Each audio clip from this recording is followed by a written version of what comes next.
Hey! Out in the street, they call it Out in the murder. street, they call it Is that what you murder. played? Yeah, I did. What's up, Valo? Oh my gosh, perfect timing. It wasn't letting me connect to the chat this whole time. And right when you transitioned, I can see chat. I think that's what Lovely Lace was trying to cue me in. Twitch is down for you also. Oh. Valo, how's it looking out there, man? How's the stream? I know Fluffy Pluppy said that it was a little rough. It was a little rough. And Twitch is down for me also. Oh, is Twitch? No, Lovely, I don't think so. I don't know if Lovely's still here. But it seems to be working. But, Reina, you said that chat was sort of taking a little... Yeah, but it looks like I'm in chat now and I can see it on my screen. Obviously, I don't have the sound on because that will be confusing. No doubt, no doubt. Well, I appreciate you coming on the show. And also... Thanks for having me. of I'm like a guest now. well, you've been on the show like 12 times. Not as a guest. I've never been a guest. Yeah, it's always been a Always been guest. like a bonus, like, hey guys, here's this fun idea. So. Anyways, I'm a guest now. Well, to the extent that like she insisted that she wants to be piped in via Zoom.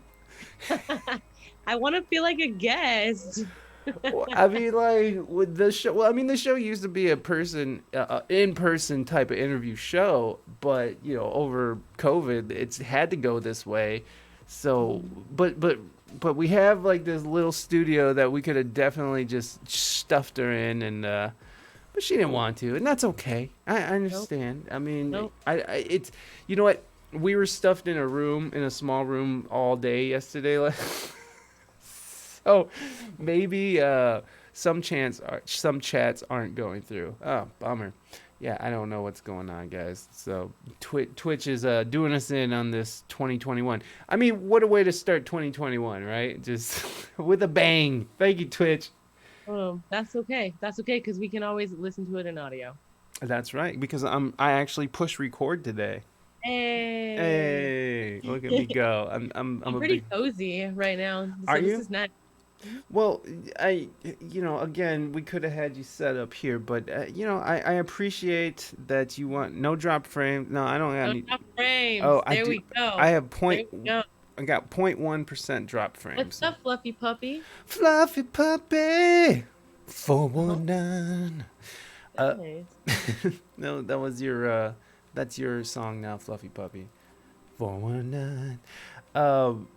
No, but yeah, like it's interesting because we sort of we spent the whole day yesterday in this little ass room, and I know by the end of your stream last night, you were sort of just vibrating out of your skin. Oh my And gosh, I couldn't do it. I couldn't do it. It was just too much for me. what, I get sensory overload. Like I really just like can't do it. so is that been something that you've dealt with your whole life? Yes. How Always. how see how have you come to grips with that? How have you dealt with that over the years? I smoke a lot of weed and that helps. And like I like really enjoy quiet time and like really quiet activities like reading, Legos, crafting. Like I just don't like a lot. I don't like a lot. I mean, I feel like if you wanted to, you could craft and like listen to metal, and that could get you like extreme would- crafting. That would be the worst. That would be the worst. Like our son Glue doesn't stick. really care to do Legos with me unless we have our own projects because I'm always just like, okay, well hold on, like let's just go in order here. Let's think about this. Was this something that you've had that you when you were a kid, did you experience this a lot too? I mean, because like a lot of times when people sort of start coming into these sort of things that they're realizing about themselves, like I need quiet, certain parts of my life needs quiet. I mean, is this something that's sort of developed? I mean, or is this something that you had to deal with as a kid and into adulthood? I mean, obviously it's No, into adulthood. it's been like always. Like I'm the oldest of 5, so Like there's days when I'm like I'd be like a kid and I'd be like, okay guys, whoa, like hold on, like let's all just be quiet right now. Like let's just take a minute. And like, you know, like I guess it comes off as bitchy sometimes just because I'm just like, I can't do that right now. But it's really just like I just like things very chill. Um, I don't know. Like I'm not really a partier or a drinker. Like I'm a dancer. I like to go out and dance, but like I just too much is too much. But it's just funny is because like I'm so different from that. Like I'm very much The things total are opposite. going all the time. So it's just We'll interesting. be eating dinner and I'll just like go, I'll just like tap his leg because his leg will just be like, and I'm just like, I can't handle it. It's going right now, honestly. Lovely Lace, thank you so much for that sub. I appreciate it. Much love, much love. I appreciate that mod love. Lovely Lace, who will be performing later on in Cypher Deluxe. And if you are in the chat, please do jump in the Discord and come hang out. We're gonna be doing it directly after the interview, so please come hang out and drop a hot 16 in the Cypher Deluxe. Um, yeah, it's funny that that I'll be, like you'll come out in the morning and I'll have like 10 different things going on. I'll be working and going, and you'll just be like sort of crawling out of bed like, oh God. And it's like sometimes I feel like the sight of me doing all of that is exhausting to you. Like on your way to the bathroom to do your morning business, you're just like, oh God, what the fuck? Like that sometimes it's like, oh Lord.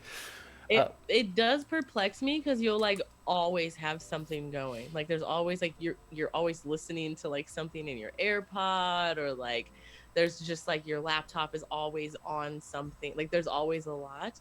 Um and I'm like the total opposite. I mean, I like to be connected, but I'm all like it's different, you know, yeah. like Well, my always on is like let me put on an audiobook to go to sleep or Detroit Gladiator, welcome, welcome. The when what are some of the ways that you found that have really helped you sort of mitigate? I mean, I know you said you smoked a lot of weed, but like, what are like some really key things that sort of help mitigate that? Because I know, as for me, and like these things can be sort of like quirks that can annoy a partner, and sometimes it does, like it's just too much when you're doing your it's too much thing. I'm just like, it's just dinner, like it's fine. Yeah, but it is interesting, how two people can sort of be like that together. What the hell was I was gonna ask you something, but I forgot what I was asking because I was looking at chat. space What was it? space helps mitigate that. Yes, thank you for bringing it back. So space. So Getting out of the house. yeah, We don't work together as much either right now. what's when you were a kid? How did you have to deal with it? Um, like I always had my own room for the most Mm, part. So like just like going away and like having like little orderly things that I could like I'm gonna arrange this and just kind of create my own little like space, you know, where mm-hmm. this goes here, this is that, and I don't know, just trying to create peaceful spaces that I could retreat to. Being outside helps a lot because when I'm around a lot of nervous energy or just excitable energy and it's like bouncing off the walls, like Mm-hmm. it's nice to be outside where you can kind of like take breaths and that helps too. Yeah, yeah. That's the when when you're in those moments, what is going on? I mean, this is information strictly for me because I just want to know what is it What that what do you mean what's going on? what's going on when you're deep into it, like last night when you walked out of the studio for the when you're finally walking out and everything's turned off and your brain's just vibrating. What is it? What's kind of going on in there? I don't know. It's just like chaos. It's just like my like everything's just vibrating Mm, and like I can't like see past like I don't know whatever it is, so I need to just like I need quiet. I don't yeah. like a lot of people like in my face, which is why Twitch has been great because like I love performing and I love like creating and I used to hate like after a show when people would be like, "Oh my gosh, hey, that was so good," or they'd want to talk to you after like a set or like when you're on your break, and I just like, "Oh my god, I just want to go to the car," or like sometimes I would just go to the bathroom and just like stand in a stall for a minute, because no one's gonna bother you in a bathroom stall. Yeah. I just need I don't know, I guess clarity. I don't know if it's OCD or if it's just like I just move at a slower pace. I don't really know what it is, but I just get very riled up and then it's just like I shut down. It's like I can't talk to you right now. Like there's like just can you please? Yeah. I don't know. Yeah, well, what's interesting is that I feel like that I've definitely picked up some of those traits from you, and I definitely feel like you picked up traits from me. Whereas like you'll be able to, I feel like you can just handle more now, like as opposed to when we were first getting together. But for me, I just feel like that order. Toughened it up.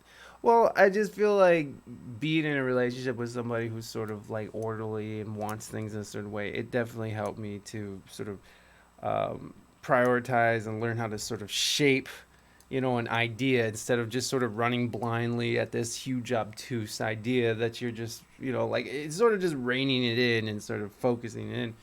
Um, Whereas I, I don't know what you have gotten off of me because there's not much there other than you're just a little bit more open to more things, I guess. You're shaking in your heels, lovely. You're all right. You guys are all right. You guys will be fine. Good. It's just a few. It's just remember. It's just a couple minutes out of your life. It's not even. It's no. Well, I mean, if you don't feel something like, Yeah. is it real? Right. So If you're not scared right now, are you really feeling? um. So I don't think a lot of people know a lot about your music career. So, they know what you tell them on stream and such. But I thought it'd be fun to sort of go through your music and I obviously I know a lot of this stuff, but I think that anybody watching and anybody they don't know. So I think it would be fun to just sort of go through sort of your career in music. When did you sort of start realizing you had an affinity towards music and is that does music run in your family? Is there a lineage of music in your family? um being creative runs in my family. So there's a lot of just like creative people. My dad was in a band. He was in a couple of bands and uh but like my grandma, my mom, my brothers, cousins, there's a lot of creativity, whether it be like art or poetry or dance or Hairdressers. hairstyling. Yeah. Like there's just so many creative people. Mm. So I've always had an affinity for the arts. I know that I know the moment when I was just like, this is what I want to do. Because I had done a couple of like elementary school plays. And that was kind of like how I got my feet wet, was like performing in plays. And that wasn't really too nerve-wracking for me because it's like a group of people. Um, but they had a talent show at my school in the fourth grade, and it was in the lunch quad. And I mean, you were singing. I was in the fourth grade. The school was fourth grade to 12th grade. So there was like practically like adults, Mm. like that were your peers. And I remember doing that and being so terrified, so terrified. And I got off stage and people were like, oh my God, that was so good, like blah, blah, blah. And I remember just being like, oh my God, like I hate what's happening right now. So I kind of like shut down for a long time, like wanted to do music and like pursued it, but like I was unsure about like the performing aspect of it, and so it became like this obsession, like I'm gonna get good at performing, like this is ridiculous kind of a thing. And so that kind of like drove me to keep going. um uh so yeah, that was like the beginning of it, and then it just never stopped. Like it became like, okay, cool, like I see like this is an art form, this is a skill set, and like this is very personal to me, but it's also like really cool because I can share it with others. And it just became a whole entire journey, and now it's like it's what I do. Which is very nice. It's nice that you can have something that you have something that has lasted throughout your whole life. This interest, this passion, this path. And it's interesting how some people don't ever paths don't just appear to them. I always feel like it's like people are very lucky when they realize what they want in life at a young age.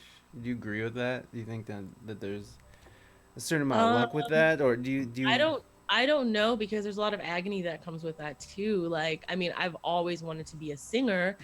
Mm. And singing is a very it's a kind of a mind fuck of a skill set. I love it and I love what it can teach you. And I mean, it to me, it truly is like the greatest art form because it's just everything you need, you already have, but it's learning how to manage your muscles and your mind and everything on a minute level and be able to be free enough to trust your body to do that in front of a lot of people.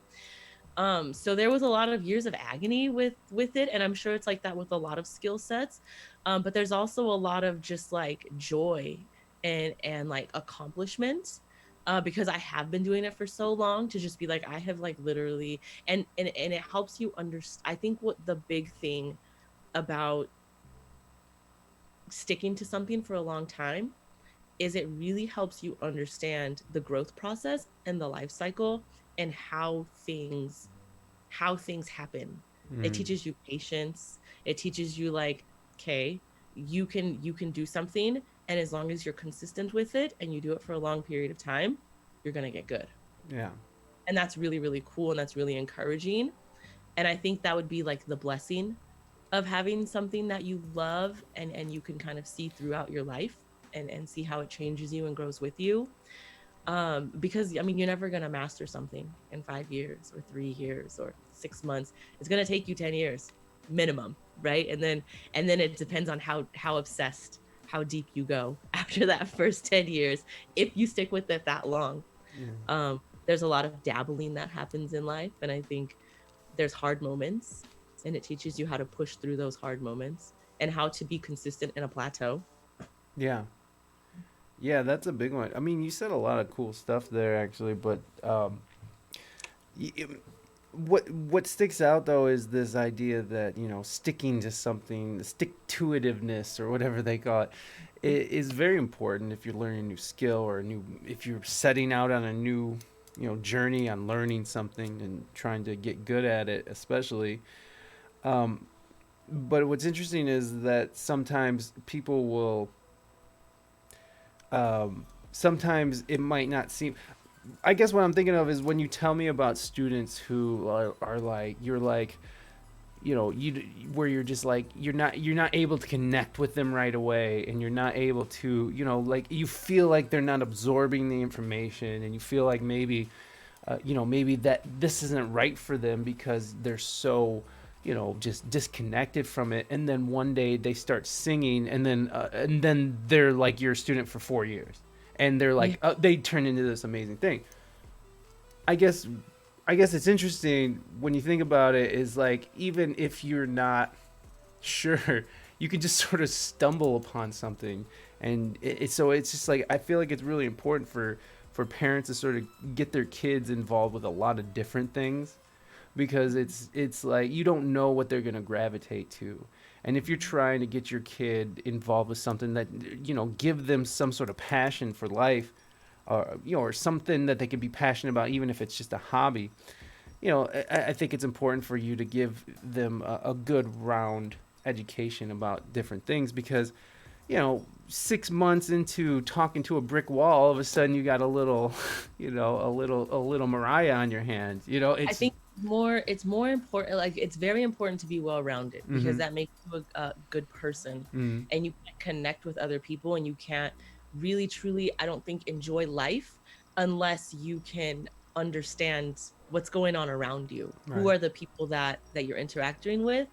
But the big thing is exposing your children to people that inspire them to Hmm. want to, because if you have the ability and the excitement to want to learn, then you're going to naturally want to try a lot of things Right. anyways. Right.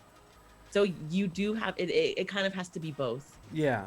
Yeah, you kind of almost gotta get lucky with like the teacher too, right? Whatever you're exposing them to, mentor, the teacher, the friend, whoever it is. What's interesting to think about is that, you know, those students maybe that you were having a hard time with connecting with at the beginning, if they didn't have you as a teacher and they just had someone else who might have not, you know, given that kind of attention, that potentially that student will just never pursue music because they'd be completely turned off by it.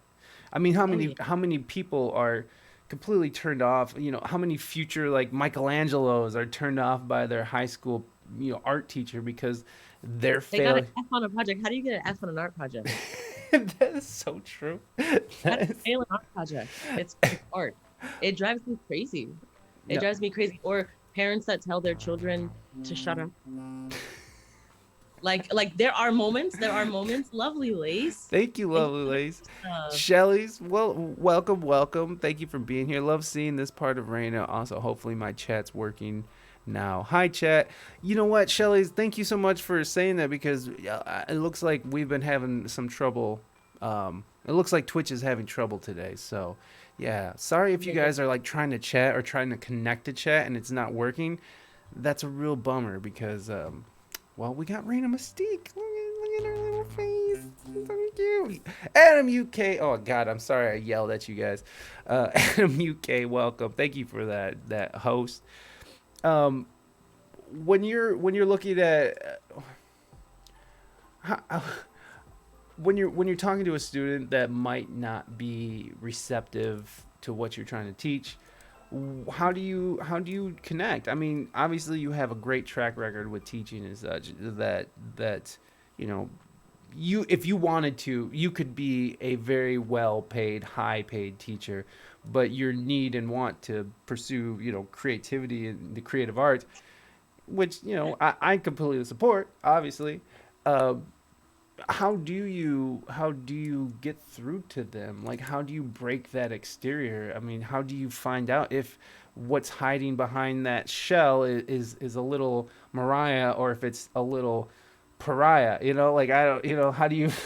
I don't think that's the right word. I don't They rush just rhyme. students. I mean, it's 50-50. Sometimes I'll get students who are just like, I just want to know about this craft. And so they take lessons and they're not in a hurry. Mm, Sometimes I get students and they're just like, hey, I want to release an album in 6 months and I'm trying to blow up.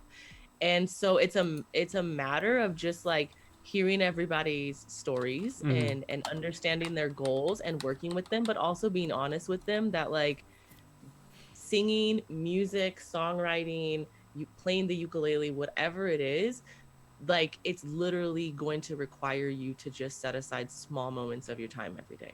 yeah. If you want to do 2 hours and obsess, great.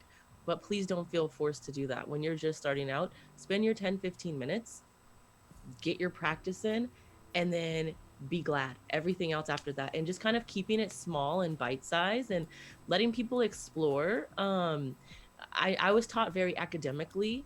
I didn't like it at all. It didn't connect with me. I kept going because I really wanted to know. But a lot of people, they don't have that obsession. They're just curious. So if you push people too much, they're just going to be like, this is not for me. It's about letting people just kind of show up every week. Yeah. Here's some homework. Mm. If you're feeling motivated, do this. But if not, just, do your best and I'll see you in a week. And then eventually, if you're loving this, you'll eventually start to practice and do more and you'll want to do it. So it's a different thing. It's getting people excited about the process. Thank you very much for that follow, Shelley's. I appreciate that. Yeah, that's a great. At least. You know, like you said, you were academically taught, and I feel like this is a good spot to sort of separate what you do compared to how you learned. So could you sort of break down like how you learned and what you don't like about it, and then what you do and how you teach? Mm. Okay, so I was taught very academically. I went to a performing arts school, so it was like I was in the orchestra and I was in the ensemble and it was very like read these notes, do this part. And what There kind of wasn't a music lot were you learning primarily? like traditional. I mean, there was like some fun stuff, things get a little funky, but it was all very traditional. I mean, I went to a performing arts school that was very much like we are raising like I mean, it was all just very traditional.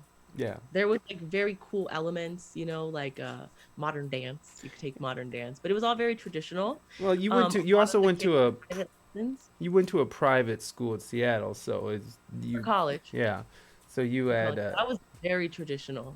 mm, Like you were gonna learn classical music. mhm. You were gonna understand. Like I really appreciated learning the pedagogy and like the theory and the sight singing and the ear training and understanding composition. But like you were gonna sing classical music. You may or may not get to do a couple of jazz pieces. Like and then my second year there, they started a gospel choir, Mm. which was they did the best with what they had. The teacher was authentic, you know, Oh.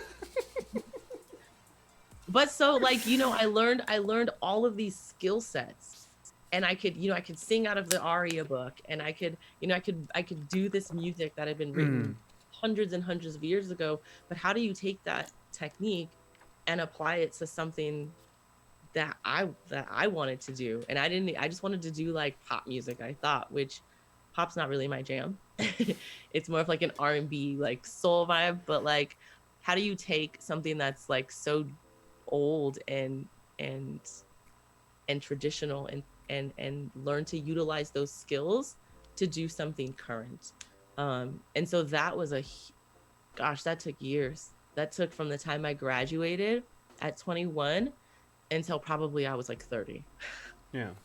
of just really refining it and not sounding like cheesy and not sounding lost and not sounding confused and sounding like this is all of the hard work. Here it is. What didn't you like about that traditional education that you received? What was the biggest things that I you didn't know how to apply it mm. to what I wanted to do. I didn't want to do classical music, but when you're going to college, you have, unless you're going to Berkeley, maybe USC, but USC is like, you know, mostly like musical theater if you're training academically, because a lot of people have a hard time taking those concepts and then letting people do what they want with them, right? Yeah. Because there's the side of you that has to be very trained if you're going to be as free in your instrument as possible. Right. Because a lot of people get good, but it's about how can you be, for me it was about how free can I get. um so um it's very hard to take very traditional concepts and to be like, okay, well now I know the rules, I'm gonna break them. Mm-hmm. When the rules have been instilled in you for so long, how do you break those rules? Right. Hey, Mighty Mighty, welcome, welcome. Let me get Mighty Mighty taken care of here. Let me get Mighty Mighty. Oh, what the heck? Mighty Mighty. There you go, Mighty. It's Thank pretty you. fun to I, see from I this. see your question, your favorite today. I didn't forget about you. I'm just over here doing this. We'll get that question. I promise you. I promise you. I just wanted to get through this little tidbit here. With academic teaching, you basically are like, well, how do you? It's like you know all these rules and they're instilled into you, and they're instilled into so much that you sort of don't even understand the concept of breaking them, right? Like you just don't even understand what that even means. What do I do? Like what? Right, because I hear that all the time too, especially as an instrumentalist. You know, you hear people be like, "Well, learn all the rules so you can break them," and it's like, "Well, what does that even mean?" And what's interesting is I bring this up a lot, and I'm sure you've heard it. Me blathering on about on this show, and you being a mod here, you've heard it several times, I'm sure. But you know, I talked to somebody who was classically trained percussionist who worked on Broadway and you know very successful.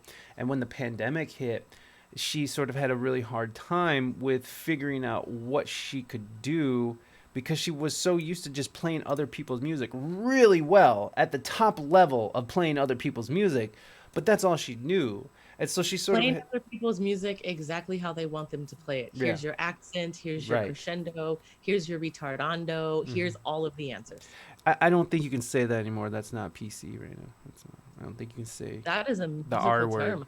I don't think you can say the R word A anymore. musical term. I don't think you can say that anymore right now.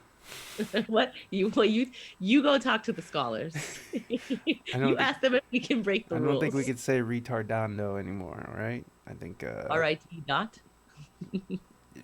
that people get confused with clothing dye. I don't want that. Um, yeah, well, I mean, but what you see in that is that when people are faced with any kind of adversity to sort of change directions or try to find a different way of making money or expressing themselves through music, is like they hit this wall. And it's sort of like when you try to see these classically trained people try to go to jazz and try to improv and stuff, they're just like, what is this, what is going on? And it's just so interesting when I love it when you have classically trained musicians who go through the jazz thing, and they come out on the other end with this awesome idea of like improvisation and classical, and having like really strong fundamental roots of just playing well and having great fingering or whatever and technique, and but they're still able to sort of slay. Like Chance, your keyboardist out in San Diego, is one of those people who are just exactly like that. But then that can be a trap too, right? Like, because then all you're doing is jazz, and if you're playing in a rock band, you don't need jazz chords going. Country or Right, R&B right. or yes, Control or your folk. instrument in a different way and take it in a different direction. Yeah, I like that. Lovely. Um, so then what is it about so then what is different about how you attack teaching? What's different, and what makes it effective? What makes your teaching methods effective, and what is it? What is your method? I still teach like the basics. Like you need to know how to breathe. You need to know how to drop your jaw. You need to know how to bring your sound forward. You need to have breath control. Like those things like will always be taught, but you could sing whatever song you want. I'm gonna let people know like, hey, like you might not sing this song like how you think you should sing it, because muscle memory is very important. Mhm. And kind of to answer Detroit Gladiators question, I didn't see your favorite today's, but I see Detroit Gladiators. So you'll have to tell me what your Okay. favorite today was.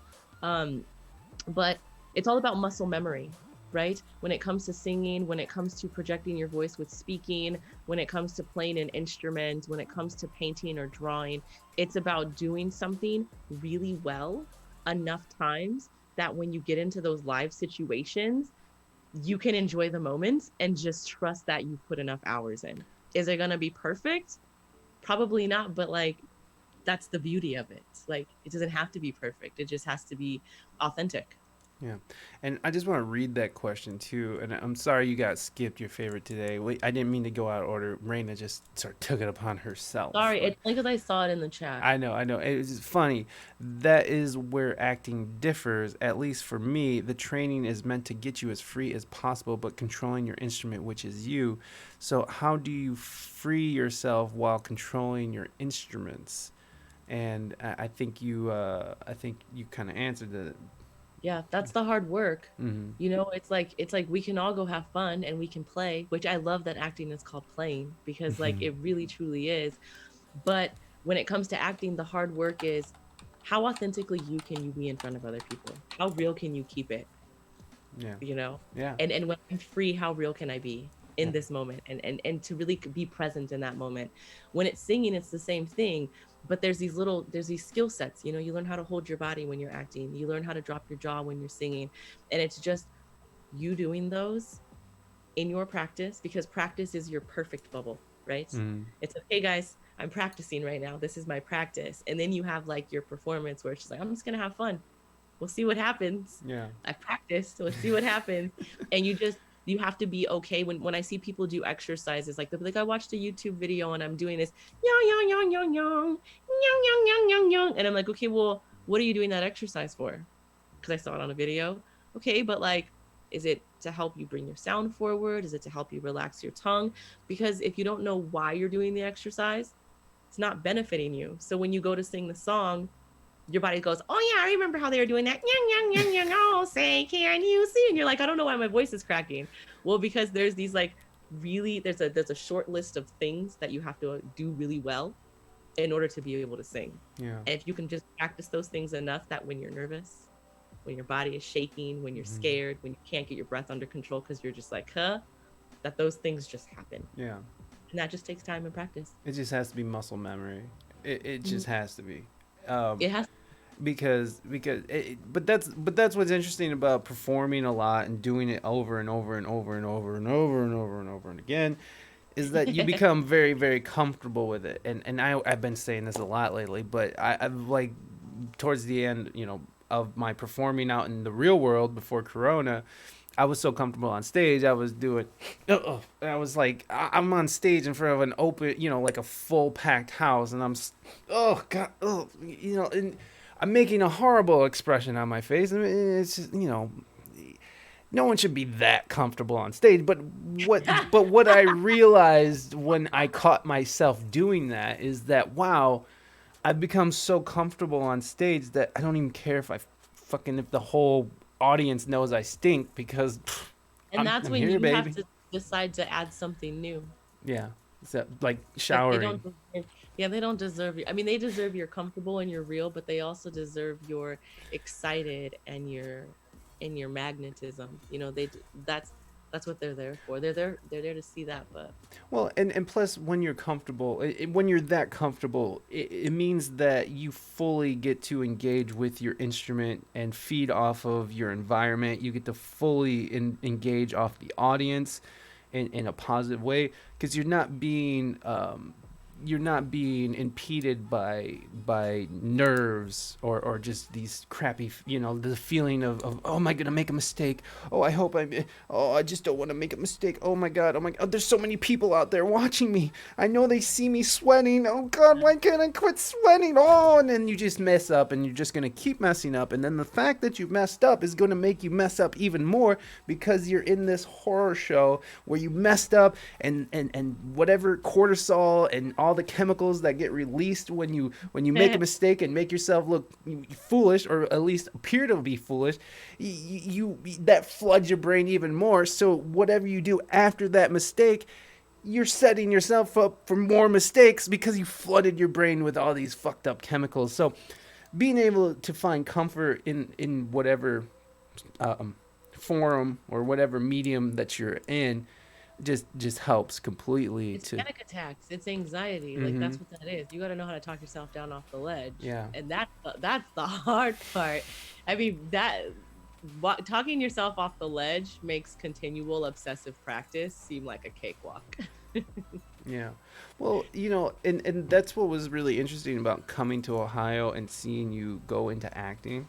And then for me, like a little bit just for on my own behalf, pushing my own limits, going out and doing improv, because that was so scary. Like improvising, like going to the first class of improv was one of the most scariest things I've done in the past few years. And I've gotten to, play in for lots of people and do really amazing things and play on great stages. Not bragging, but I'm just saying that it's that I've been in these crazy intense situations where I'm fine, but then take me out of my element of, my music and my piano or my guitar or whatever I'm used to and very comfortable with, and throw me into a new situation where you gotta actively look stupid in front of other people. It's just, it was a total mind fuck. How was that for you coming here, and getting on stage as an actor? Because you didn't start acting until, into your 30s. So 2017. 2017. That was just a few years ago. I had done a couple of like elementary school plays. Mm-hmm. But then that was it. Like Yeah. acting wasn't. I didn't really care for the musical theater scene, and that's what a lot of it was. Mhm. That's corny. So in 2017 I started acting, and I hadn't felt that nervous feeling in years. Yeah. It had been a good, I don't know, 15 years maybe Right. since I had felt that, like. And so that was great. It was great. I love it. Yeah. Well, you also were able to work with a very reputable theater company in the area, the Purple Rose Theater, which I bet Detroit Gladiator knows all about that. But you know, you were able to sort of get on this stage, and I mean, to me, it just seemed like you walked right on the stage, like because when you get to know the people there, and when you get to know like the culture there and how things work, you realize that there's been some people who've been what do you call it when you're interning, or what are they, was it volunteer, what is it when you have to start as an intern, right? Oh, no, you don't have to start an apprentice. Apprentice is just Apprentice. like it's a learning But program. but It's an when you find out that there's some of these apprentices have been doing it for like 4 or 5 years and still are an apprentice, and then all of a sudden Reina Mystique just comes in and just sort of glides right on the stage, like you were put in a I position. wouldn't say I glide right on the stage. I would say like I put a lot of years into like becoming like comfortable in myself, and you have to be comfortable with yourself. Right. The being vulnerable with other people in very close proximities, that's hard. That's the hard part for me, but being comfortable with myself. So like auditions, but I think it was just like following my heart, being in the right time at the right place, just listening to what I should do. And I happened to go to that audition and do really well and got lucky enough to do some stuff, to do some work. That's yeah, I think that's it. That's it. But it was just really interesting to see how terrified you were, because I hadn't Oh seen you my so scared and so long to do stuff, because you're a pretty confident person. I mean, like once you have something down, you're like, I got this, and you're able to, and it shows and exudes. But to see you sort of just like, oh God, and just have that thing, it was really interesting. I want to get to I know these. what sucks is I spent like a solid 3 years acting, Yeah. like really building up those chops and like learning so that I would be like a comfortable nervous and Mm-hmm. not like a terrified nervous, you know? It was Yeah. like this, like, ooh, cool, you know? And then freaking coronavirus came and like now you can't act anymore. And it's just like, well, that sucks because I am worried that like I'm gonna like get to start acting again at one point and I'm just gonna be like terrified nervous again. Like Yeah. I'm not gonna be a comfortable nervous. Well, what's interesting is in the acting community around here, and what's sort of come up in the past, over this past year, and I won't go too detail oriented, uh, but there has been, out where people are speaking out. I mean, I've heard podcasts from regional actors, who are talking about how black and brown people are, not intentionally excluded from the shows, It's a but traditional train of thought. It's the mm, same thing with music, mm, right? I have a lot of students who are amazing singers. They've been putting in years of work, mm, but they'll never have the accolades that someone else could have if they spend the same amount of time just going through the program, mm, right? So I'm going to learn this song. I'm going to enter this showcase. My song is appropriate for this showcase. I'm going to get an award. And then they just repeat that cycle. It's the same thing with acting. We're going to do these shows. We're going to do them like this because people know them. Boom, right? So it's just about people being afraid, A, to break out of what's comfortable and what works, and B, them not knowing how. mm. You hear about it a lot, like black sitcoms that are written by a bunch of white people. Mm. It's just like, well, like white people can't tell the story as well. But just the same way as if you had a room full of black people trying to tell a white story, which you haven't had, like you don't get that, right? Right. But that's comical when you think about it like that. To Yeah. think about like a group of black people sitting down and writing like a white drama. And then Karen says, "I want to speak to your manager." And everybody's like, yes, that's Yeah, it. that's what Karen would do, right? Yeah. And then all the white actors are just offended because like now they're stuck in the Karen role. And it's just like, so it's just a matter about getting enough people to have the right resources and to be in the right place at the right time to create the work that is representative of the vast amount of talent that's available, Mm, instead of just having these institutions that work. right. So Right, yeah, and there's hey Ferris, welcome. Thanks for being here. I appreciate it, Fair. appreciate it. And we're gonna get I these. saw. Oh, Go go ahead. ahead, I go don't ahead. want you to forget your train of thought. You know me so well. Oh, Karen. Yeah, I feel bad for Karen. I don't.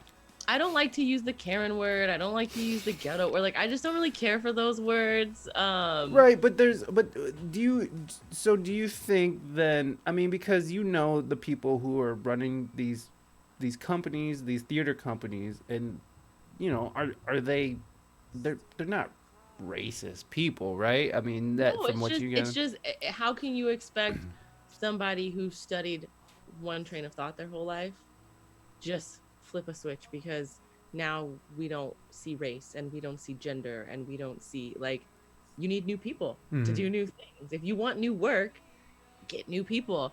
And if these doors are closed, well, open your own doors. Yeah. Build a new door, Well, you know? that's why I Look at really what Issa Rae did. what? Look at what Issa Rae did. Issa Rae was like, I got an idea. I'm gonna put that up on YouTube. Boom. Yeah. HBO. Well, You no, know? but Not that's not everybody's story, but that's very inspirational. no, and I really love I love that there's been, like everything else, black and brown people had to just take it upon themselves to sort of create this community for themselves. Oh, So, like the Black and Brown Theater, I really love that theater. I love what they do up in Detroit. I really think it's a really fucking awesome it's that they're there. amazing. Hmm. And it's just it's sort of that. I mean, and when you hear these, these these actors, these black and brown actors who are like, because I've heard several podcasts now of actors from this region, talking, and me talking personally. I know I've talked to uh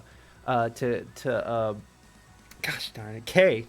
I was gonna call her Key, because her name, because Key is a streamer as well. Kay is and Detroit's friend. I think that's her bestie, I believe. But I had Kay on the show, and she, she's went through this her whole life, where she's sort of, she's sort of typecast into this character, and and she is so, she's so much more than just the housemaid, or the loud, big black loud friend, who's sassy, and all that. There is this. If you've never been around black people and you only know black people from the media Yeah. and you're not out there doing your part to interact with black people, how can you expect to write or create for black people outside of what you know? It's the same thing for Asians. It's the same thing for whites. It does it if you're not, and there's a lot of people that aren't privileged enough to grow up in racially diverse communities. So they just don't know. Yeah. Yeah. And their formulas have worked for years. So they do the formula. Thank you for that follow there, Samuel. I saw your favorite today's question, Okay. and it was asking me why did I marry such a chaotic musician, and the answer is because you loved me in a way that allowed me to love myself. Plain and simple. Wow. That's a lot of pressure, Stop bro. it. It's a lot of pressure. Stop it. Well, see, there you go. There you go. Yeah, it's just like when you find somebody that allows you to be your freest self because they see you and not, what they expect you to be. It makes it really easy to be like, cool, this is someone that like I could vibe with. And so you impulsively get married. And and you find out what marriage is about, and then you realize like, oh cool, like this person definitely has like their like ticks and their like energies, but like Oh, they're big crazy- Chili they're Chill. crazy Thank you, works for sir. me. Thank What's you, up, sir. Chili Chill? I appreciate that. Welcome, Chili. I appreciate you being here, buddy. And Big Chili Chill. I forgot. I fucking forgot to get a hold of you. Yeah. Are you? Were you planning on trying to do the live looping today? Of course. I know I said if you were jet lagged or and you weren't feeling it. Okay, there it is. I'm so nice. I just don't want to impose myself on people. So I appreciate that, Chili. That's very generous, everybody. Big Chili Chill. Go give him a follow. We love Big Chili Chill around here. To answer Detroit Gladiator, you're absolutely right. It's so easy for traditional institutions to be like, okay, well we've met our quota. We've got our Asian, we've got our Black, we're good to go. They can't shut us down. And then to answer Shelly, if you are with somebody that you don't feel comfortable, not that you want to blow your morning breath at them, right? But if you don't feel comfortable with somebody that like you can roll over and kiss in the morning in your natural state, or somebody that you can be okay to be like, wow, it's too much, or you know, to just love you for who you are, and they make you feel uncomfortable, or they make you feel like you're not good enough, or you have to try to impress this person constantly, that's not the person for you. Yeah. And with Mike, it was really easy. It was just like, oh, we vibe, we get along, and thank God, because it's still working. I mean, do we get on each other's nerves? Yeah, but not a. I heard I had a manager when I was a lifeguard. She was our pool manager, and she said that the way that you know if a relationship is good is when the good days outweigh the bad, and when the bad days start to outweigh the good, well then that relationship is not working. And so far there's been a lot more good days. So you know who else said that? Who said that? Michelle Obama. Oh, Mike loves Michelle Obama. Her book was good. Her book was good. Okay, I don't care. Her book was good. It was cool, but I'm more of a Barack. Hey, it was refreshing. Okay. Live on a Mountain, welcome. Thank you for being here, sir. I appreciate it. Live on a Mountain, how are you? There was one thing that we didn't get to that I forgot that Let's pick a date. Oh yeah, get on there, get on the Artist's Eye, and let's give a shout out for Valo too. You know, I forgot to ask you. I forgot to follow up. What I can do it for you. What? Boom. Okay. Well, thank you. When we were talking about teaching and stuff, I forgot to sort of seal that up. Oh, Live on a Mountain. Thank you for those biddies. I appreciate it, sir. Appreciate it. I hope that you're here for the Cypher Deluxe too, Live on the Mountain. We're going to be doing a rap cipher a little bit later, so get your fresh bars ready, sir.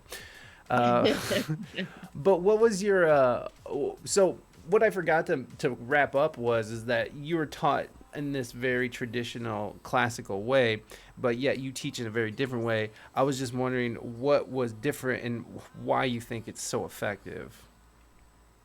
It's effective because it's student based as opposed to like curriculum based. Mm-hmm. Like doing this curriculum, the way that I teach is very like student based. So I can teach you these concepts in a way that worked for you instead of being held to like, I can't grade you if I don't judge you on these criteria, you know, like once you take away that aspect of it, but you also have to really know your instrument too. Mm-hmm. If you get stuck with the teacher that knows all the academics, but doesn't understand their own body, like what good is that teacher for you? Yeah. So. Yeah. When you say it's like student based, what do you mean? I mean, like I'm a private teacher. I don't work at a university, mm-hmm. so I can use the student goal. Yeah. Which changes the game.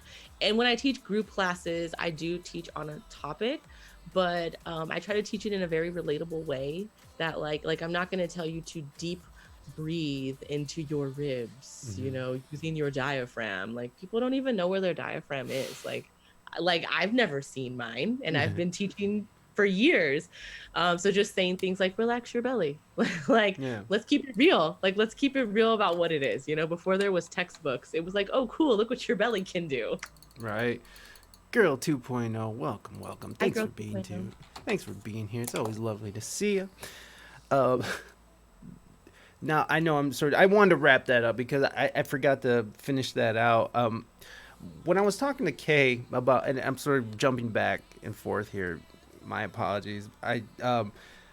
But when I was talking to Kay and talking in regards to incorporating more people of color into the acting world, and this goes beyond just Michigan and Ohio. This is going on Broadway. You know, there's lots of people talking. You know, there's a lot of pushback on Broadway about, you know,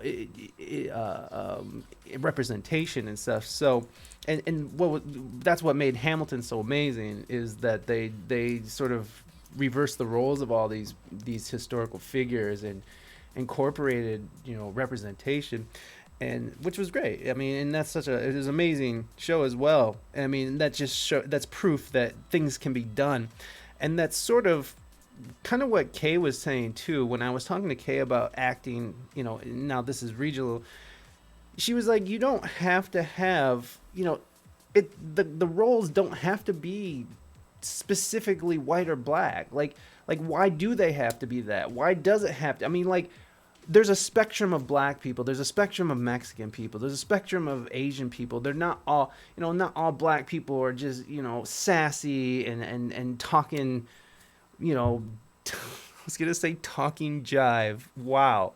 But Jesus. But you know what I'm saying. And not all Mexicans are lazy, and not all Asians, you know, whatever. I could go on and say horrible, stupid things that people probably don't appreciate. I have to grab my chapstick. Give me just one Oh, second. are you gonna give us some Rihanna, No. some glossy? Are we getting glossed? Are we No, getting I'm glossed not, over here? I'm not on stage. I'm just talking. chilling. I was just just a Carmex Friday. Hey, but what do you think about that? What do you think about that? Where it's like it doesn't have to be these roles specifically spelled out. Thank you. I think that that's just, again, people's ignorance and them being afraid to branch out, or them not knowing any better. Mm-hmm. It's just when you've seen things done one way and it's working, why change? Yeah. So somebody asked me, like, one time, well, what would be like your dream role? And I was telling them, like, a stoner chick film, you know, like something like that would be like my dream role. And they're like, oh, cool, like nothing like that exists. And I was like, yeah, I haven't, like, there hasn't really been anything. And somebody else was like, so just write it. And I was just like, there's never an excuse. Like, there's just, the thing about art is that, like, once you realize that you don't need anybody else's approval, it's nice to have those things. Like, you know, like, you want to be an equity actor, you want to win a Grammy, like, those things are great and they help rise you up. But at the same time, you don't need anybody's approval. Just do it. Yeah. And if it's relatable and if it's real, people are going to find it and they're going to like it. Like, end of story. Do you have to do the work to get it out there? Yes. But, like, when people complain about, like, there's not enough diversity in these, who cares? And I know that's a rude thing to think, but, like, at the end of the day, like, do it yourself. Mm-hmm. If you really want it that bad, then you should be willing to work for it. And if you don't know how to do it on your own, branch out. So I don't really get stuck in that train of thought of, like, I don't think it's fair. Do I not think it's fair? Yeah, totally. Did I grow up, like, living that reality? Absolutely. But I'm not going to bellyache over it. Yeah. But I mean, do you think that someone should be bellyaching over it? Well, yeah. I mean, like, when you're talking about inclusivity Why are they and trying to be somewhere representation. that they're not wanted? Well, because they want to be there. So I mean, that's like being in a relation. That's like being in a relationship with somebody that you know you shouldn't be with. right. Why?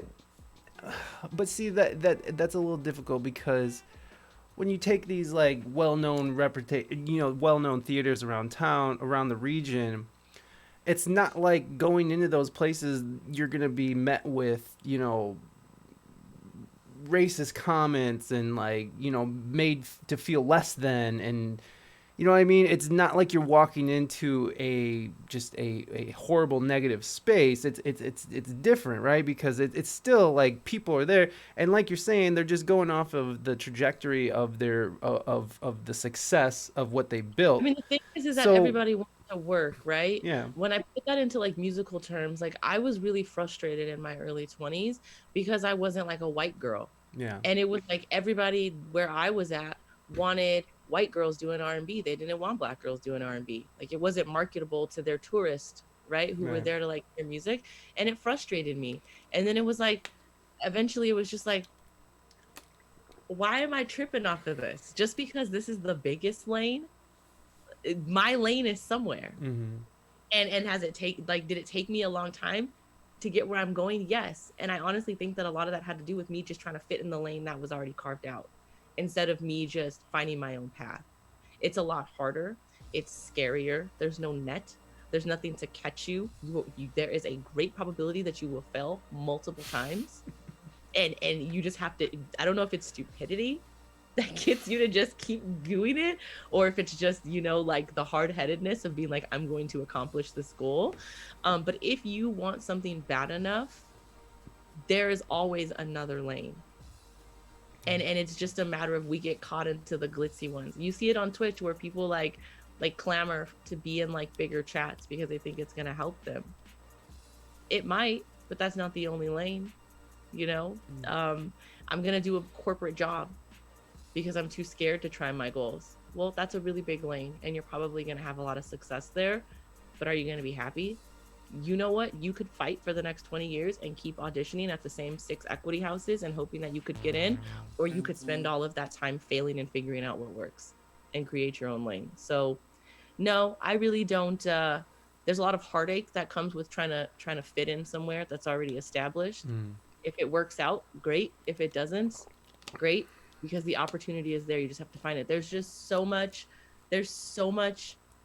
potential and opportunity for you to be limiting yourself to the few things that are the biggest.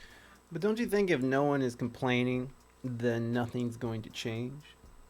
If no one is bringing attention or shining a light onto it, don't you think that it's doomed to just keep going? Maybe. Or social media comes along and says, fuck your ideals anyways, because now the people are in charge. I mean, who knows? You just wait long enough, I mean, I come from the era of there's only one Mariah Carey. Her role's already taken, so nobody else can have it. So now the internet exists and everyone can do what people have been saying for years anyways. I just complain, make things equitable, but at the end of the day, it's always going to get taken too far. And it's not, I don't like a lot of chaos. I grew up learning how to think positive, and so I don't really complain unless something is really unfair, I don't know if you not getting to work at that equity house is not fair. It's a job. Right. It's an opportunity, but it's a job. And why are you complaining? Go somewhere else, do something else, work harder. But that, I mean, but there is something that's not right about that, and that should be corrected, don't you think?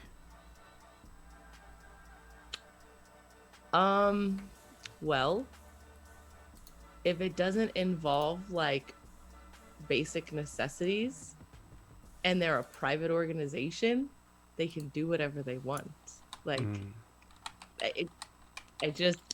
I just have a hard time complaining about things that are not essential.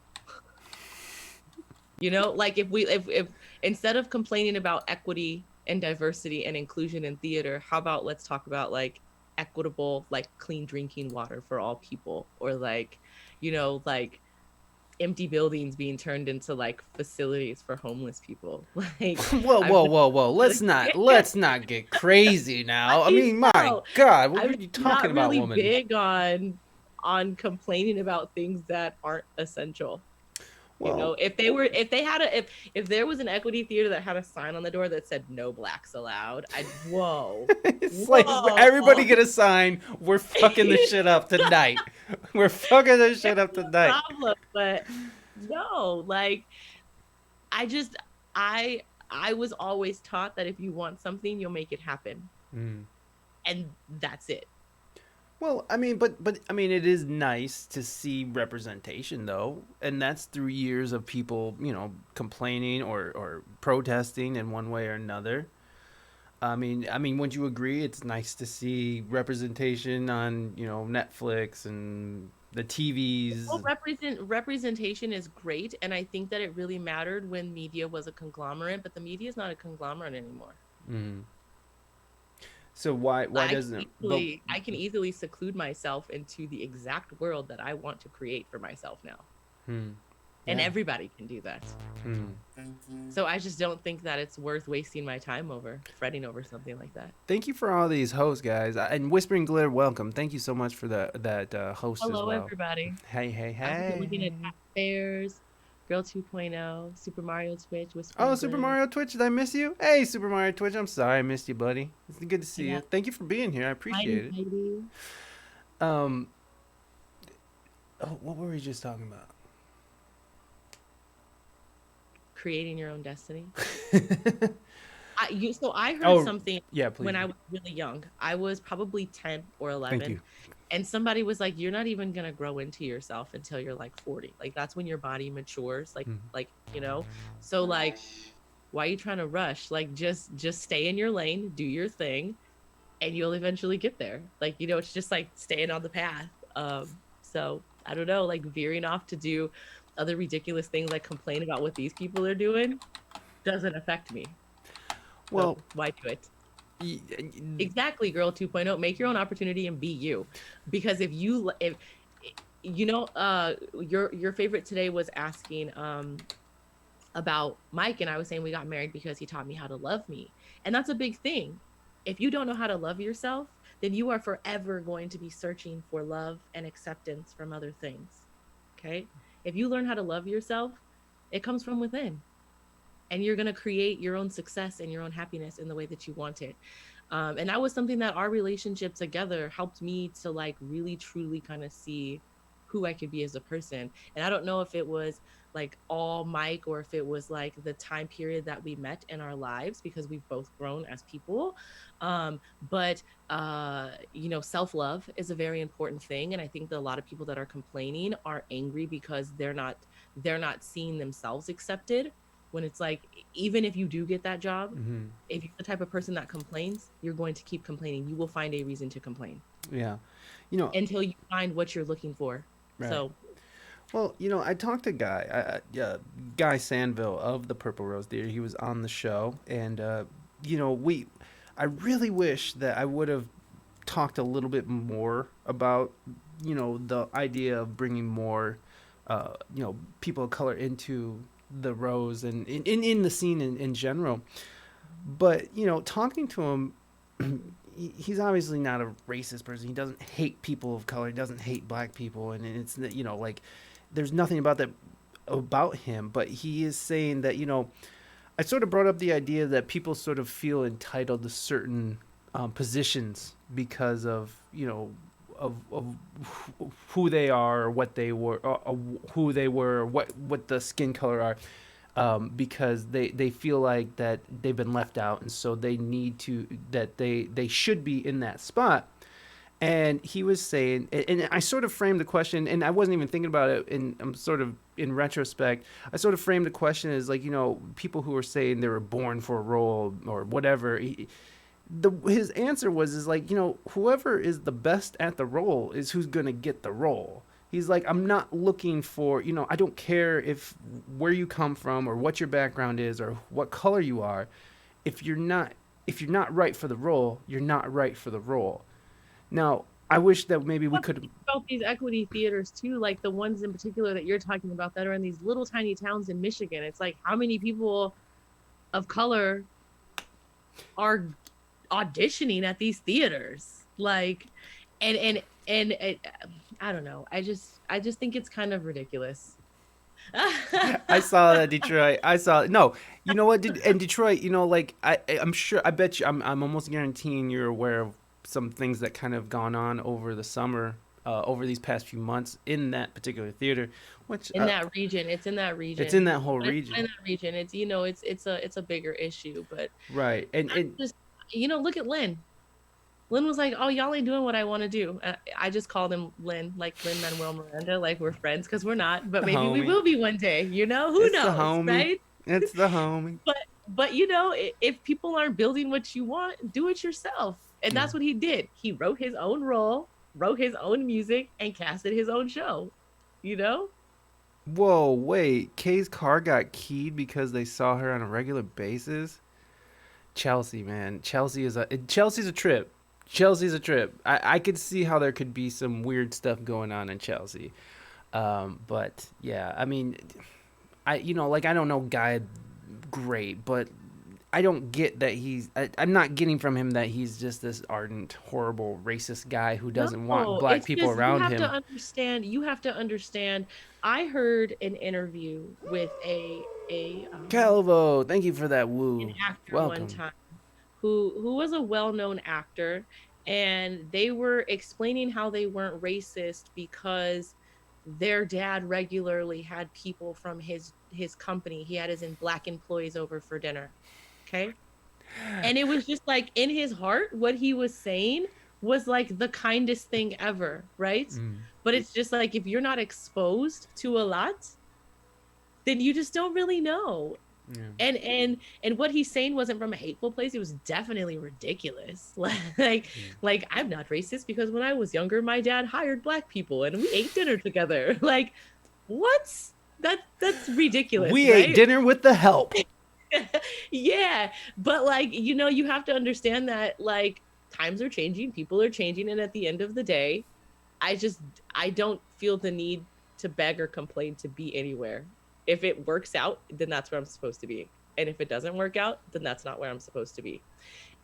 When a prime example, when we were talking about in San Diego, how like, there's a very specific type that's marketable in a lot of these like bigger establishments. So I was finding like different establishments. If I'm not going to get booked here, I'm going to get booked here. They pay the same. Who cares, right? Mm. It's not blah blah blah name. And sometimes I would get blah blah blah gigs, but sometimes it'd be like, oh, I'm going to be doing this thing. I'm creating my own night. I'm doing my own gigs. Um, and I started to realize that like instead of being angry and being like, well, it's not fair that I can't play this show because I don't look like this and I don't do that or whatever it was, it's just like, oh well, look, there's more opportunity somewhere else. Mm. I'll just go where my like it's finding where you fit in and doing what you do and being confident in that. And if you're not confident enough to do it, well then it's not for you yet. Yeah. Not saying that you can't get there with hard work and perseverance and consistency and hard, but like it's not for you yet. So just keep going and you'll find it. You'll figure it out. Yeah. What do you?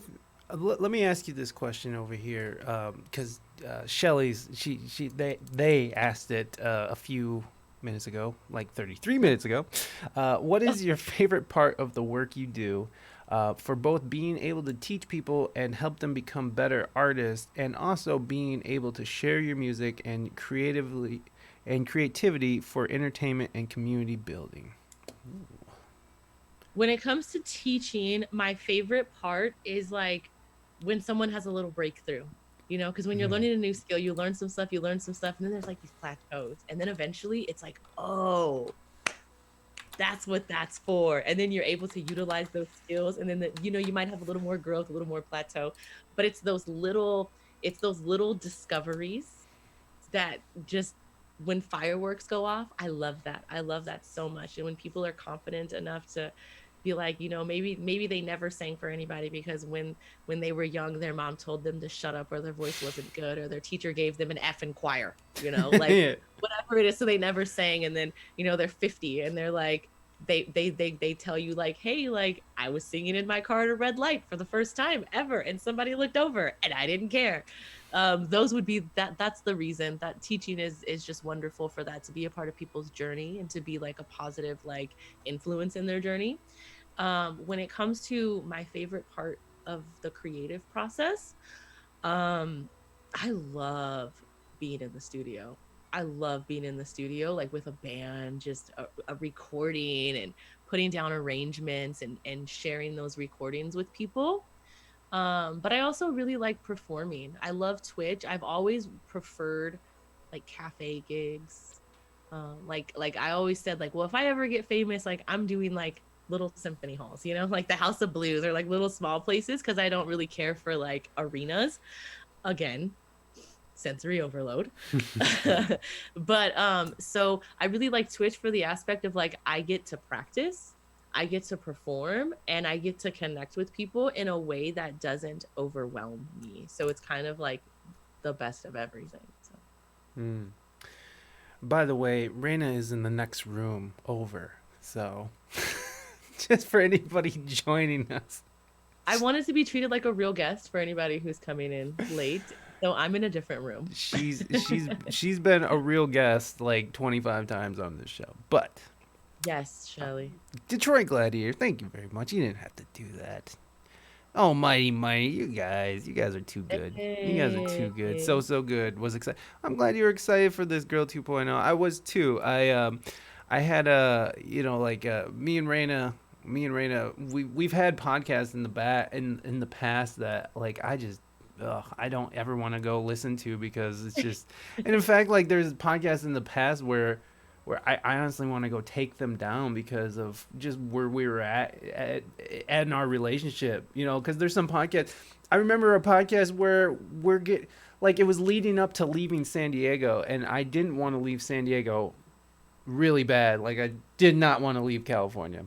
And and so that was a big point of contention for us, and it would almost spill over into the podcast. And so for a long time we actually just didn't You couldn't interview me. I couldn't have her on because I didn't want it to turn into like a husband and wife sort of bickering at each but I was just sitting here thinking that that this was probably a good idea, that like to sort of separate our in-person energies.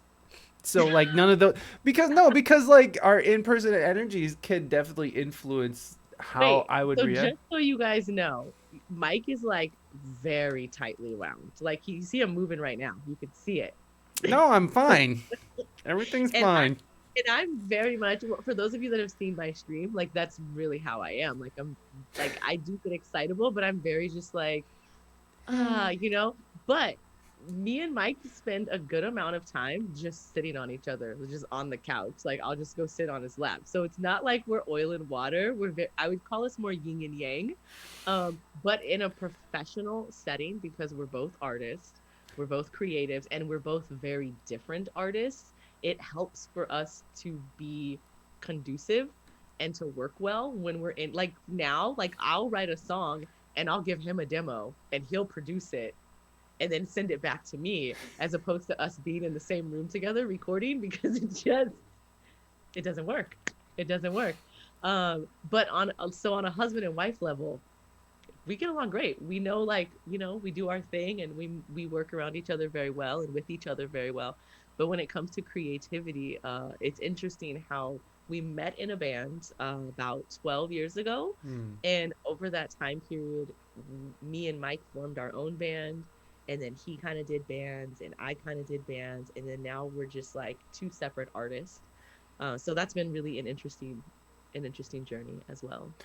Yeah, it definitely has been, and just seeing the development.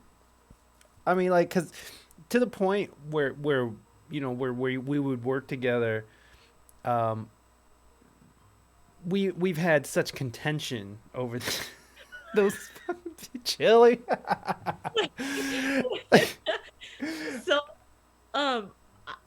Mike wrote the instrumental to a song, and I wrote the vocal melody, right, to the song. And I recorded it how I wanted to record it, because I was going to release it as Reina Mystique. So I recorded it with my band. Mike was not a part of the process. And Mike hears the song and he's just like, it's all right. Like he was. You're being nice. You're being nice. She's being nice, because I was like, this is terrible. And it's such a good terrible. song. It's terrible. Like I hated it so much. Like in that moment. But this is the problem, and this is where I was kind of going, is my ability to not separate work and wife roles is just not there, because I'm just sitting there. It's like, how could she do this to me? And like, It's like, bitch, you gave her a song and she went and she fucking wrote to it and then she gave it to the band and let them do it, and this is what came of it and this is how the project ends. And to me, I didn't see that as, because when you're writing for people and you're giving your music away and your stuff, you gotta just know that if you give it to somebody, it might not end up anywhere close to how you thought it was supposed to, or how you Betrayal. betrayal. Yes. And plus we were going through our own things there, so I had like all these Wait, personal. you guys can go listen. It was different. Was it different? No, no, it wasn't different. I love different. You Which guys one was it? nailed different. It was superior. It was Go superior. listen to Superior. Go listen to It Superior. was If you superior. guys can tell me, because I think it's a beautiful song. But me and Mike have always had this thing where like I'll be like, "There's too much in that song," and he'll be like, "No," and I'll be like, "There's too like there's just too much." And so we are very different people. It has been a really fun journey, but I think we're at a point now where like it works pretty well. Um, I think so. Yeah, no, I do too, because I've grown up. I'm not a fucking child. He said it, guys. He said it, not me. And I'm dropping Superior in the chat for everybody if you guys want to hear it. This is a song that I wrote, and the original, I think, it was the We wrote. original. We wrote. We wrote it together, but the We original I wrote. thought was amazing, and it was rough because I demoed it out myself, but. Look at his face. But then the band went and did something else to it, and in that moment it was just like I can't. Ugh. But this idea that like that we had, that I blur the lines, and I'm not very good at keeping them separate. I wasn't. I'm getting much better at it, but uh, that became such a thing in my head that it became like a regular question that I would ask guests who work with like sisters or work with their wives and stuff, where it's like, so how do you guys get along when it comes to the creative aspect? I mean, do you have this unhealthy fucking blurred lines like I do, or are you guys professionals? Most of the times it's like, we're professionals, we're fine, but then you have those some people who are just That's like, what they say, right. but then you have to be like, well, how long has their relationship been going on? Because everything's fine. When me and Mike met in a band, it was great because it was like a band that I had already been in, and neither one of us were the lead of the band, so it was great. And then we started our own project, and it was like like the honeymoon phase of that new project, and then it kind of became that we really kind of started becoming our own artists. So how long has their relationship been going? I mean, if you're sister and sister, there's a chance that like you've had your whole life to like develop that relationship. And a lot of times you find like these newer duos where they've been dating, they're not married yet, or they've only been married for like a couple of years, and you kind of have to like ask this to like the seasoned, because it's the same thing with being a musician, period. There's like that honeymoon period of like, I'm a musician and everything is going great for me and I'm really motivated, and then there's like, okay, I've been doing this for 20 years now, so When's it get better? no, I love it. I love it. I, Yeah. I, I mean, I keep doing it, Yeah. so I really enjoy it. Well, yeah, and that's the other thing. It's like, as many times have we played like crappy shows and like, been in weird bars where we don't feel comfortable as a couple, even because of just just the color of our skin or whatever it is, like all the weird things we've had to go through. It's still like this life is much more preferable than working in an office and like working at a factory or working, and it's more than that. It's more than just a way of making money. It's fucking, it's pursuing your passions, and that's what I feel like there's so many people trying to figure that out now. You know what I mean? Like so many people, and like when you look at Instagram, you see all these people who are like, follow my page for more life hacks and all these things. The real life hack, it's interesting because you Hey, do see a lot Harburger, in the real life Harbingerman, hack. Hi, Harbinger man. Harbinger. Thank you for. I got you. I got Thank you, English. um, it's finding what you love about yourself because then you're going to be happy. If you're doing something because you're trying to escape a situation, or if you're doing something because you think it'll make you cool, I can guarantee you that it's going to make you sad. Yeah. So you have to figure out who you are, and you have to, like, the biggest thing though is you have to be consistent. I have so many Facebook friends or friends from high school or whatever it is that they start a business, and then 6 months later they're inviting you to a new group, and then they're 2 years later they're inviting you to something else. They don't stick with anything. Mm-hmm.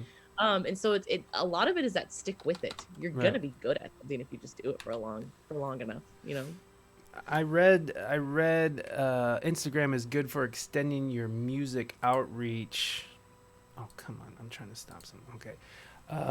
Did a recent music seminar as I need help to get on the music road again. Yeah, Instagram is good for music outreach and such, but it's mostly if you're paying for ads and stuff. Or you're really investing your time. Yeah, or you're investing your time. Yeah, blogs can be helpful too. But again, it's the distributing and getting them in front of the eyes of people to read. So It's a Harbinger, numbers game. what'd you say? It's a numbers game. Yeah. Once you like get good at your craft, or you have a product to sell, because you don't have to be great, right? We Mhm. all know that. There's a lot of musicians that are good, just good, and they're killing it. It's partly getting a product that you can promote, and then secondly, it's a numbers game. You have to get it in front of as many people as possible. Right. Yeah. However you're gonna do that. Yeah, totally. And the thing about Instagram is that Yeah. is that if you're not spending a lot of money on ads, you're sitting there doing the tags, following tags, and or commenting on tag things that you're interested in, and it's very time consuming. But yeah, I mean, the thing about Instagram though, I mean, it's like anything else. If you're consistent with it, you can grow it and you can make it work for your benefit. But it's definitely something that you have to put time in. I've had a few resources on that, like CD Baby, but there's a couple others that distribute to Amazon. I think CD Baby distributes to Amazon as well. I think it's really just a click of a button. So make sure you're reading all the fine print, I suppose. But Harbinger, what did you call him? I said Harbinger. I think that's Harbinger. right. I've seen Harbinger before, so Live from me. Audio quality is poor. Let's play the MP3 I sent you. Cool, Mike. Yeah, that's fine. No pressure, no judgment. We make you comfortable. Let's roll it. Yeah, no problem, man. I understand. Yeah, the Discord. It's not gonna be the best sound quality, but this is the best way we can. Well, the best way that I can affordably bring the cipher to you guys. So it shouldn't be too bad. We were running tests earlier, so we're going to be doing that in about 20 or about 19 minutes, guys. We're going to be doing the cipher deluxe with your MC Lovely Lace, our wonderful mod. Also, Reina is our mod too. So lots of mod love here today. So Lovely Lace will be MCing, and if you guys are interested, please jump in the Discord and get in the Cipher Deluxe text channel and sign up. And Cipher Deluxe is what we're going to do right after this. And basically, if you're not familiar with a cipher is basically people getting around and rapping and rap battles. But we're not doing rap battles. It's just if you have a poem that you want to read, or if you have a hot 16 that you want to drop, we have a beat in there, or you can, if you have your own royalty-free beat, you can link it up in the text channel. And we're just going to be letting people spit some bars, and then we'll get to know them just a little bit, and then we'll do the next person, and we'll just see how it goes, because we're just here to have fun, folks. It's just here to... I wanted Lovely Lace and I sort of collaborated on this idea, and we just sort of want a nice, safe place for people to come and express themselves, and it has something to do with music too. So, and I love hip hop. And our channel points are fresh bars, which, if you guys don't know, I'm all about them fresh bars. So if you got those fresh bars, come drop them in the Cipher Deluxe, going down in about 17 minutes. So. But right now we're talking to Reina Mystique, over here, living big, living large. Uh, the so I kind of wanted to go over some things that were like because thank you for those fresh bars, Big Chili Chill. Uh, how because I've been asking everybody, and I thought I would ask you too. How has your life changed, or what has your plans changed since the pandemic? What was your trajectory for 2020? What was your plans, and how did it change? Look at these fresh bars getting dropped. You guys are I want making to drop some fresh bars and then I'll answer that question. that's fair. I mean, Let me see if I connected. I am connected to chat. I tried dropping emotes and wouldn't let me. Oh, there it goes. There it is. Fresh bars, some fresh woos. So what were you gonna do, and how did it change for Well, in 2020? 2017, we moved to the Midwest because there was more opportunity to play live. And so we spent the last 3 years just building up a name for ourselves in the Midwest region. And so we were playing, I mean, we were booked. Like by the time coronavirus shut everything down, well, the government shut everything down because of coronavirus, we were already booked. That was like March, and I think we were booked until like February of like the next year. So we were fully booked, and we were, working on a tour and getting ready for just a lot of live gigs. And that was kind of the goal. That was always like the big goal was like, I just want to play music. And then I was acting too, so I was booked in some acting gigs as well. And Saucy and I have an agent, so we were going on a lot of like movie and commercial auditions as well.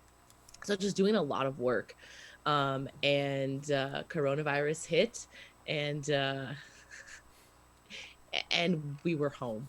It was like it was like literally driving about 2,000 miles a month, like needing to get an oil change every month because we were doing that much driving and going and performing to like, I think we put gas in the car like 4 times like since the pandemic. So I got on Twitch, and what a blessing.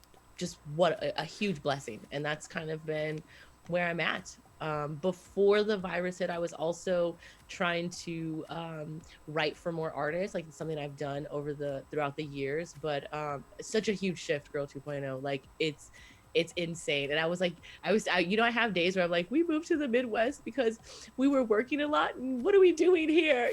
What are we even doing? To my absolute dismay, to my absolute fucking dismay, you have no idea the battles that we had in figuring out whether or not to come to the Midwest from beautiful San Diego, California, 3 blocks from the beach. So, But we have Twitch. but we And, have and Twitch is really awesome. And honestly, it has completely changed the game. It gave me a chance to kind of like shift. Obviously, I literally went from being a full-time creative to being like a full-time teacher and then doing Twitch. Because like when the pandemic hit, everybody wanted lessons.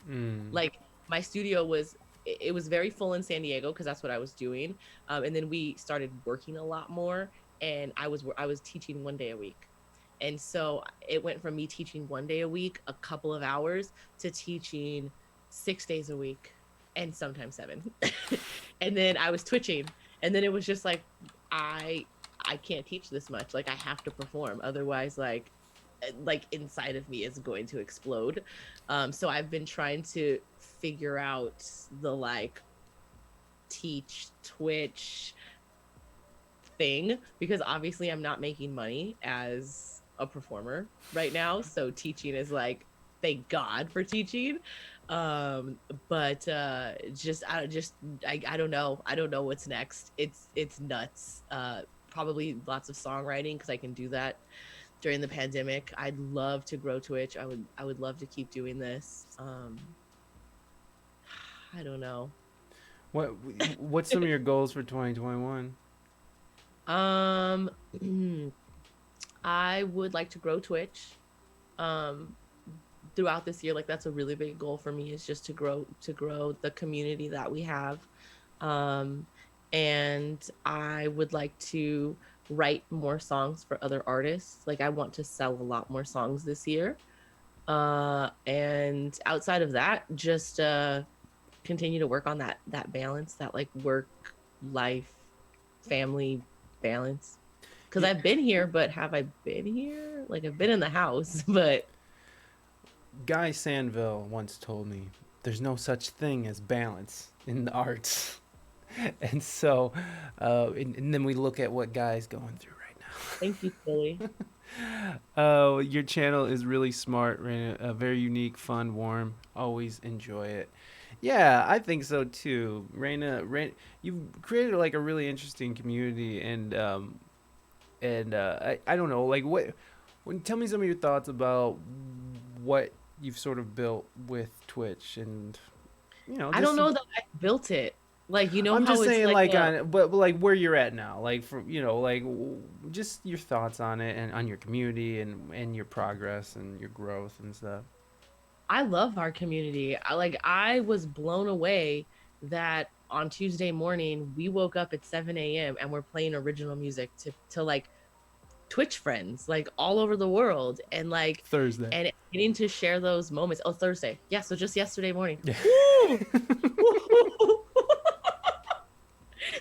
We've been going, That folks. We have been we've been going. going. And I'm gonna be on Kat McDowell's Songwriters Showdown tomorrow. So um Mhm. so I love our community. And I've always wanted to kind of be a person that could help people just love and respect themselves and feel comfortable and feel safe. And Twitch is a great place to do that, because I can literally just be me and find people that vibe with me, or maybe people that don't vibe with me but didn't know they needed that type of energy in their life, Mhm. and they come to chat and be like, whoa, I didn't even know that like I needed this frequency like Yeah. for me right now. So to just be that for people, and just continue to see our community grow. I mean, everyone's just, they're so loving, everyone's really kind, and really really welcoming, and I Yeah. really like that. Living live on a live on a mountain, live on a mountain. We'll just say live on a mountain, live on a mountain, live on a mountain. I think artists all over Twitch are planning to make it part of the future of IRL and gigs. Yeah. Because the people that understand that music is always progressing, are the same people that are okay to let their work into the world and to let their work just live in the world, you Mm-hmm. know, because there are those artists that are just like, I've made this and I need to control every aspect of it and it has to be me, and I don't want change, and they're holding out for IRL gigs. But like all of the like intelligent musicians see that like Twitch is not going away, or sessions or whatever they Mm-hmm. do, which Twitch is like the cool one. But I think, Yeah. I think, um, but yeah, if you're a progressive artist, then you know that art always has to change, and this is just another change in the medium that is music and art and Lego building and whatever it is. So it would be foolish of an artist to not even explore the possibility of Twitch. Will there be musicians that can exist IRL? Absolutely. But like, why would you want to? You know, I Why just would I don't even get it. I, Where do you go for feedback for your channel? I have the hardest time getting people to give specific ways to improve. I'm lucky in the fact that my chat will they'll DM me.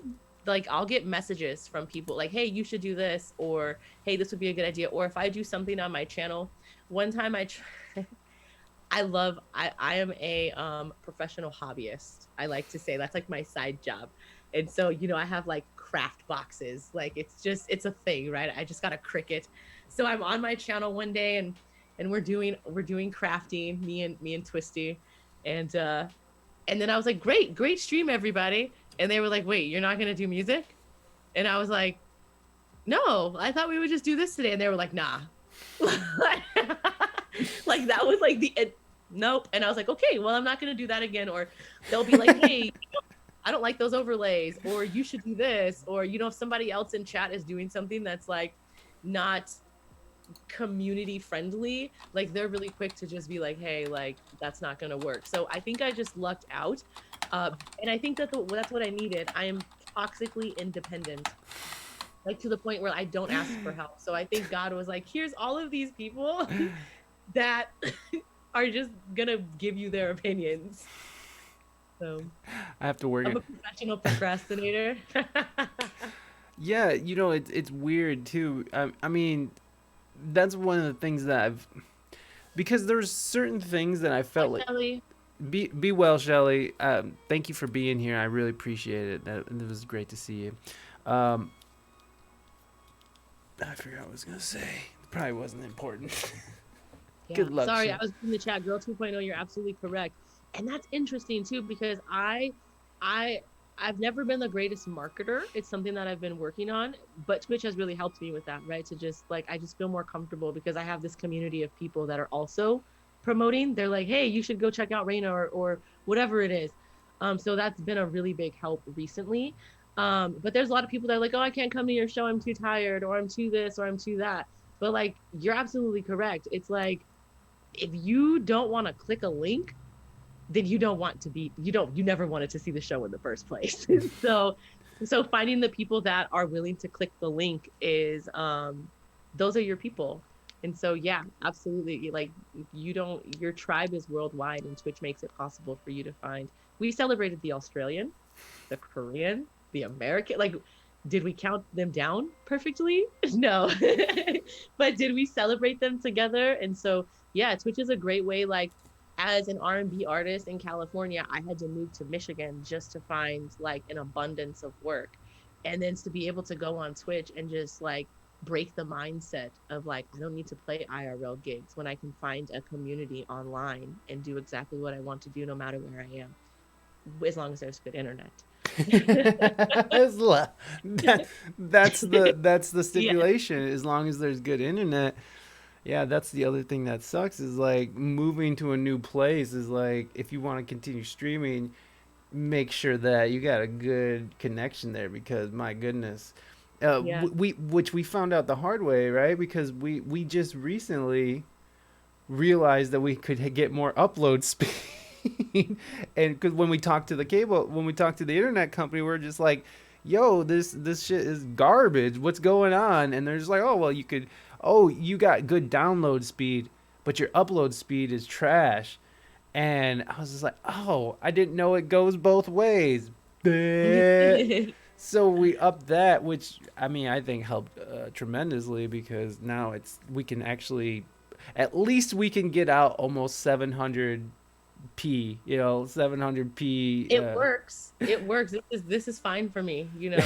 This That's the other thing about streaming is that that I bring up a lot is like Leon Brett had it right. It's like your improvements should be like 1% each time. It's like improve 1% because if you're gonna go hard, you're gonna go huge. You're gonna get so frustrated about doing this, and you're just gonna want to quit.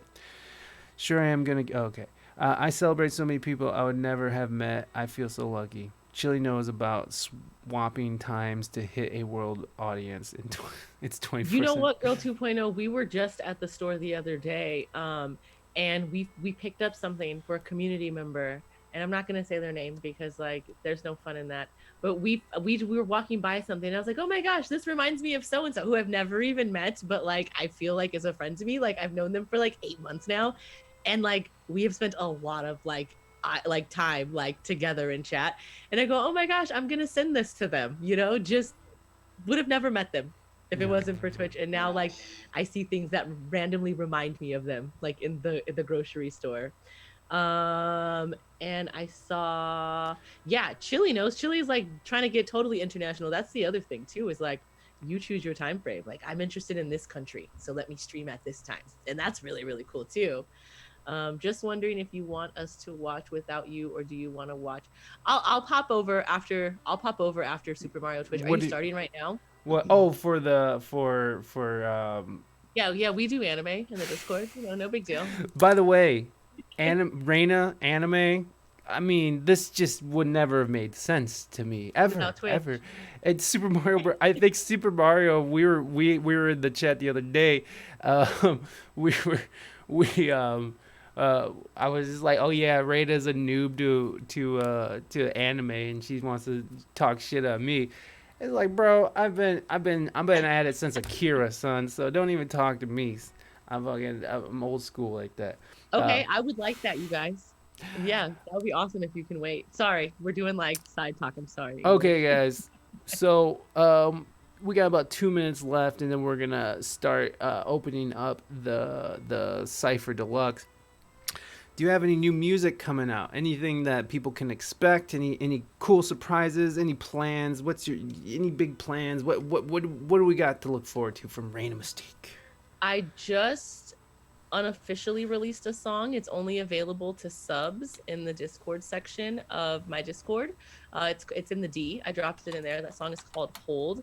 The reason that it's not officially released is because the producer wants to try to sell it to a bigger artist, and like I'm here for that, guys. If I could just write the music and have other people record it and promote it, dream. But I did record a version and I released it to the subs. So if you're subbed to my channel, go check that out. I do have other music written. In September, we did a subathon and I took a month of just writing. I used those funds to just like take time off and write. So there's other songs that I'm gonna record, and then I'm gonna grow my Twitch channel. Like that's like a big goal for me, is just to have a thriving community. The D does not have BDE, okay? But it could if you wanted. I got plenty to give. No, it's gonna stay calm. It's a calm D. It's a calm but effective D. A calm but effective Yeah. D, she says. So I'll continue with that. Hopefully I'll get to do some acting. You know, it's just all new territory. Like, you know, that's the thing about being an artist, is like you work towards something and then the plan changes because life changes. So we'll see what happens. But I do have music, always have music. Always got music. And by the way, I don't know if the music's even coming through in the background, but we are listening to Orchestereo, another music streamer here on Twitch. He is a wonderful composer, and we have been listening to his playlist on his SoundCloud called Project Serenity, which is just a bunch of free background music that he creates on his stream and puts out for you guys to use in the background of yours. So please do go check out. Oh, thank you very much, Reina Mystique. And I am going to drop a link of his SoundCloud in here. And this is all royalty-free, duty-free. So Girl please. 2.0, okay, hear it. I don't know if it's coming through. Oh, then it probably isn't coming through, and that's fine. Who cares? Oh, it's not coming through at all. Okay, awesome. I'm glad that, well, at least it wasn't too loud. I'm sure someone would have said something.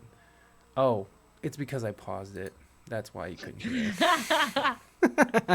Okay, guys. Good job. Let's Reina Mystique. Mighty. Mighty. Oh my gosh, mighty. How dare you do that? Thank you so much. Are you gonna hit them with a mate? Sure.